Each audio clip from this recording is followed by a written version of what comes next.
Det julaften, og jeg har en gave. Det ikke alle som sliter psykisk som har råd til å betale for behandling hos private psykologer som bypsykologene.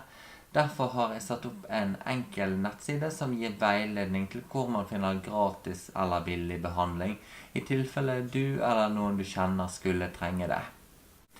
Og ellers så gleder jeg meg over at innsamlingsaksjonen vår har gått veldig bra. Og tusen takk fra mange steder i verden der folk får livreddende hjelp fra Leger uten grenser. Riktig god jul.